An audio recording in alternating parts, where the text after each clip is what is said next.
Your son is gaming a lot, struggling in school, and gets angry every time you try to set limits. You're watching your bright child disappear behind the screen. So as a parent, you tell them what seems to be pretty obvious. Son, you're addicted to gaming. But instead of having this be the breakthrough moment you hope for, he shuts down completely, locks himself in his room, and games even more than before. Sound familiar? Well, in this video, I'm going to explain why telling your son he has a gaming addiction actually makes him less likely to change, and instead more likely to tune you out. Hi, I'm Adair, founder of Game Quitters, and for the past decade, I've helped thousands of families navigate the confusing world of online gaming and screen time. So if you're new here, be sure to say hi and share your story in the comments. And also hit the subscribe button so you don't miss our next video.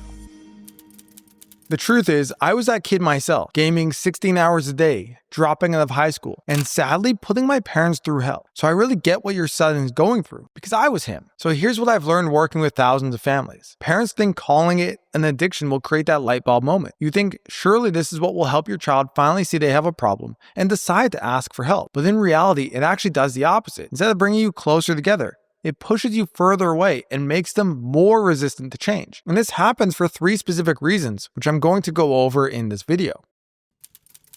The first reason is that the word addiction doesn't just describe behavior. It brands your child with shame, and shame is the enemy of change. When your son hears the word addiction, their amygdala, the fear center of their brain, immediately activates. Instead of hearing, I'm concerned about you, they hear, you're broken, you're weak, you're out of control. Think about the images that flash through your mind when someone mentions addiction. You might think about someone hitting rock bottom, going to rehab, or even ending up homeless. Unfortunately, the word addiction has a lot of stigma attached to it. So when you tell your child they're addicted to gaming, you're accidentally confirming their worst fear about themselves. And shame doesn't motivate people to change. It makes them hide. Instead of thinking, maybe I should get help, they think, even my own parents think I'm pathetic and don't understand me. This is why the harder you push the addiction label, the deeper they retreat. Their room becomes a fortress.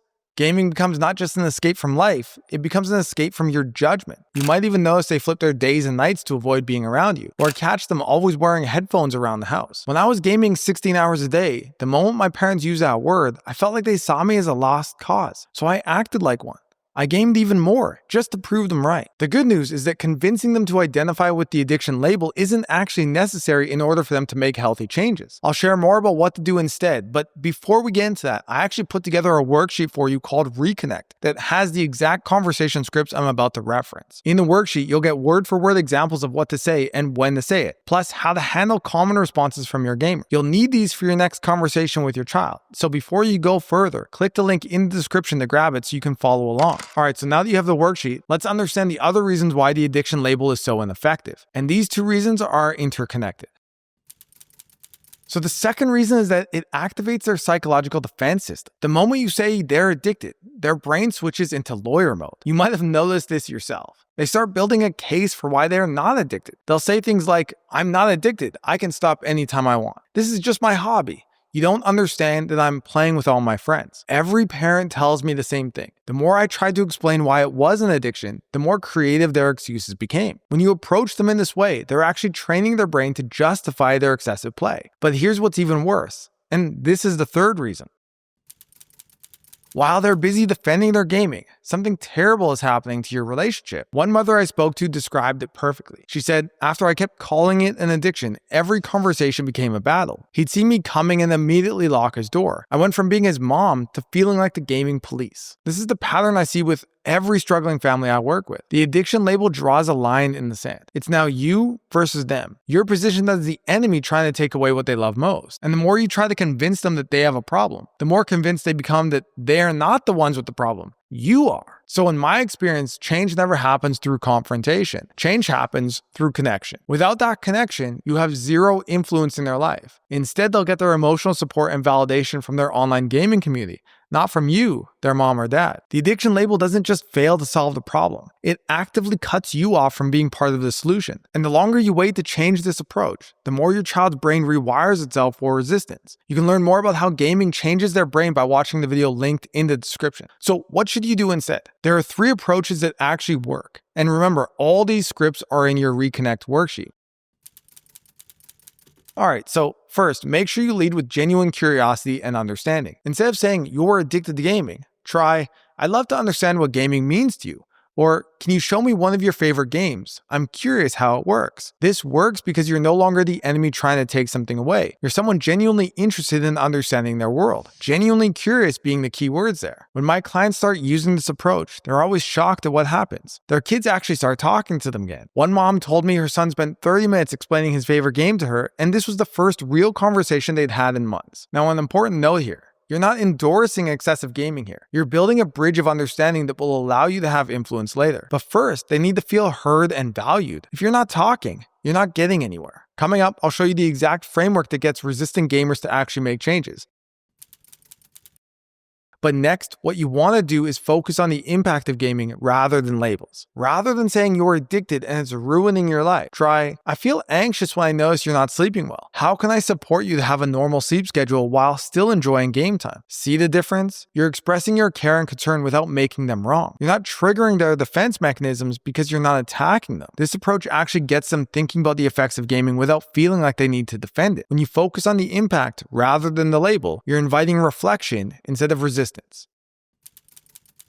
Finally, you need to become a teammate rather than an opponent. Use phrases like, how can we work together to make sure you're getting your homework done? Or what would be most helpful from me right now? This works because it gives them agency in the solution. Instead of feeling controlled, they feel empowered. This collaborative approach is a key system in part 1 of what we call the road to change. It's a proven framework we have for reconnecting with your gamer and guiding them towards healthy change without all the battles and resistance. Now, I know this approach might feel counterintuitive. You might be thinking, but Cam, they do have a problem. How can I ignore that? I get it. I've been exactly where your child is. Gaming 16 hours a day, dropping out of high school, and nearly destroying my family. And I've spent the last decade helping thousands of families navigate this exact situation. So here's what I've learned. The families who succeed aren't the ones who fight the hardest against gaming. They're the ones who fight the hardest for their relationship with their child. That doesn't mean continuing to enable unhealthy behaviors, but change happens through connection, not conflict. This is where having expert guidance is crucial to navigate the nuances and specific contexts of your family situation. Just last month, I had a mother tell me after years of daily battles with her 22-year-old son, using these strategies got them talking again within 2 weeks.